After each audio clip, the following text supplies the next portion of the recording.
Hello friends, परीक्षा दर्पण में आपका स्वागत है। बैंक अकाउंट में मिनिमम बैलेंस रखने को लेकर आरबीआई ने बनाए नए नियम, आइए जानते हैं। भारतीय रिजर्व बैंक लोगों के हित में समय समय पर फैसला लेता रहता है। हाल ही में रिजर्व बैंक ऑफ इंडिया ने खातों में मिनिमम बैलेंस को लेकर बड़ा बदलाव किया है।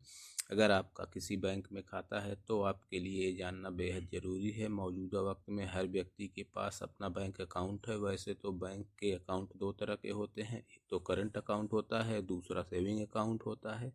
कई लोग अपने सेविंग अकाउंट में मिनिमम बैलेंस नहीं रखते हैं। अगर कोई व्यक्ति अपने सेविंग अकाउंट में मिनिमम बैलेंस को मेंटेन करके नहीं रखता है तो जुर्माना चुकाना पड़ता है। इसी को लेकर आरबीआई ने नए नियम बनाए हैं, जो केंद्रीय बैंक के सर्कुलर के मुताबिक इनऑपरेटिव अकाउंट में मिनिमम बैलेंस मेंटेन नहीं करने पर कोई भी चार्ज नहीं देना पड़ेगा। बैंक उन निष्क्रिय खातों पर मिनिमम बैलेंस चार्ज नहीं ले पाएंगे जिसमें 2 साल से अधिक समय से कोई ट्रांजैक्शन नहीं हुआ है।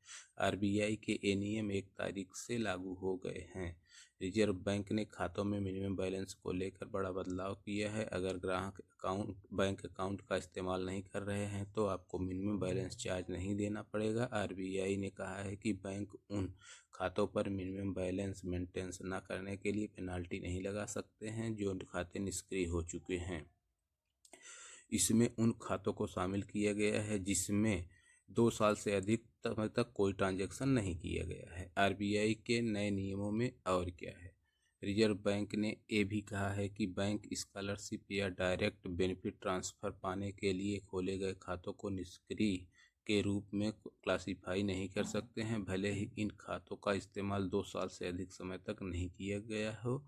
केंद्रीय बैंक का निष्क्रिय खातों के लिए एक सर्कुलर जारी किया है, जिसके जरिए बैंकों को निर्देश दिए गए हैं। आरबीआई ने अपने सर्कुलर में कहा है कि इन निर्देशों से बैंकिंग सिस्टम में अनक्लेम्ड डिपॉजिट को कम करना और ऐसी रकम को उनके सही दावेदारों को वापस करने की कोशिश की गई है। ग्राहकों से कैसे संपर्क करे बैंक?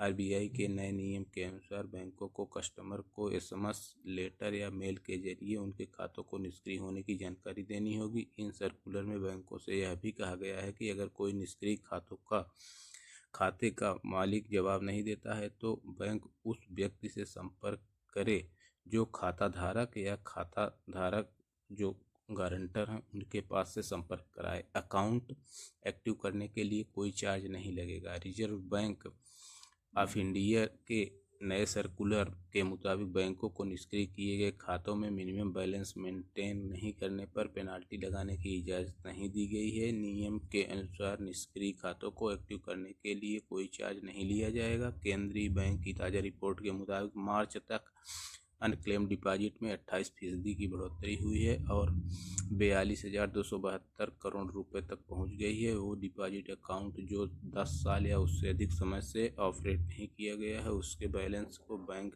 आरबीआई की डिपॉजिटर और एजुकेशन अवेयरनेस फंड में ट्रांसफ़र करेंगे। इससे पहले रिजर्व बैंक में बैंक को यह सुनिश्चित करने का निर्देश दिया था कि मिनिमम बैलेंस मेंटेन नहीं करने पर पेनाल्टी चार्ज लगने के कारण खातों में बैलेंस निगेटिव ना हो जाए। इसके बाद भी कई बार पेनाल्टी चार्ज लगने के कारण खातों में बैलेंस निगेटिव ना हो जाए, इसके बाद भी कई बैंक लगातार पेनाल्टी लगाते रहे हैं। बैंक ग्राहकों से चार्ज कैसे करना है पेनाल्टी?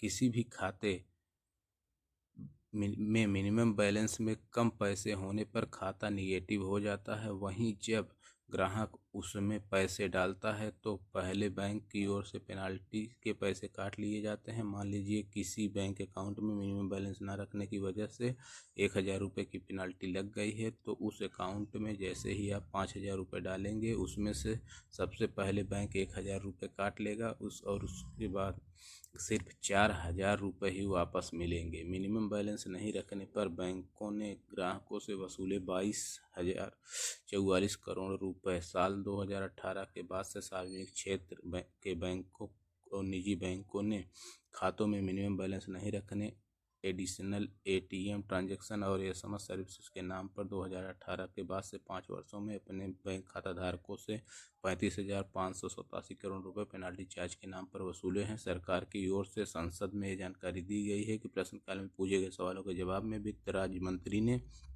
बताया कि बैंकों ने सबसे ज़्यादा पेनाल्टी बैंक खातों में मिनिमम बैलेंस नहीं रखने को लेकर वसूला है। 2018 के बाद बैंकों ने मिनिमम बैलेंस नहीं मेंटेन करने के चलते 22,044.04 करोड़ रुपए की वसूली की है। वहीं ATM पर खाता धारकों के फिक्स फ्री ट्रांजैक्शन के अलावा अतिरिक्त ट्रांजैक्शन करने पर 8,289.32 करोड़ रुपए की वसूली की गई है। इसके अलावा SMS सर्विसेज चार्जेस के अलावा एक एवज में इतना वसूल किया गया है।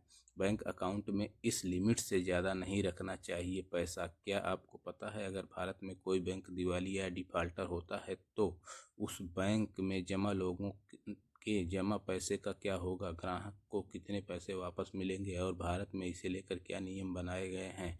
आइए आपको इस बारे में विस्तार से जानकारी देते हैं। सरकार ने साल 2020 में deposit insurance and credit guarantee corporation नियम में बदलाव किया था। इस एक्ट के अनुसार बैंक 5 लाख रुपए तक की ही राशि की गारंटी देता है। इससे पहले बैंक खाता धारकों को अधिकतम 1 लाख रुपए तक की गारंटी मिलती थी। ऐसे में अगर कोई बैंक डिफाल्टर हो जाता है तो लोगों की 5 लाख रुपए तक सुरक्षित है।